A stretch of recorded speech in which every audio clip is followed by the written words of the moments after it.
If you had to use one of these words to describe your writing sensibilities, would you describe yourself as a realist, a comedian, or a fantasist? Realist, I think. I paused between that and the fantasist. Mm, Not comedic, that is not my strong suit, but I definitely want love stories that feel more real. I'm not the crazy plot girl. I'm not. I mhm. appreciate a crazy plot. That's just not what I write. But I think there is, and you said this in my bio, like I think there is a level of fantasy in all historical romance a little bit because we can research, we can do things, but we're not living in that time. We're making this up. It's a story. We're setting it in history, but really we're kind of making it what we want it a little bit as well. And so I think there is fantasy in that, but I'm also not writing like romantasy. But I really love like my what I focus on and what I really love is just kind of those real development of feelings and the personal growth in the characters. So realist.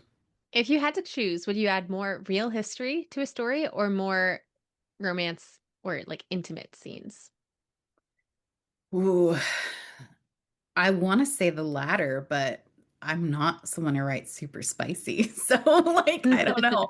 I'm never going to write something I know to not be true. And I do research, but I am not putting in like the nitty gritty. Like, I'm referencing historical things. I want to make sure it feels true to the period I'm writing. I want to think about how what's happening influences my characters, but historical focus, it's setting for me more than the important part of the story, if that makes sense. Mhm. And so I think for me, though, it's really all about those feelings and those emotions. And so while my books may not be super explicit, like I'm really into like the feelings and the sensuality. And so I would lean towards the romance. Again, Yeah, well, not I quite. mean, I I think the library scene you read is a Mhm. very intimate moment between the Yeah. two of them that is Mhm. not sexually intimate. So, Yes. yeah. Yes. Okay. If you were forced to do a genre blend story, which Mm. crossover genre would you choose? Okay. So there are examples, mystery, fantasy, horror, sci-fi. There might be other Okay. genres out there that I didn't think about. I YA, think, children's. yeah, I would love to do mystery because I love reading mysteries. Like one of my favorite authors is Louise Penny, if anyone's familiar with her. I don't know if I have the brain for that, honestly.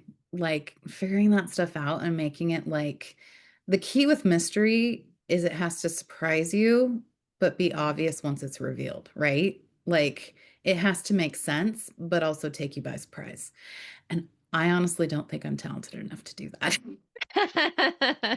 But yeah, I think blending with mystery would be great. I think what's more realistic, since I do actually have ideas, would be fantasy.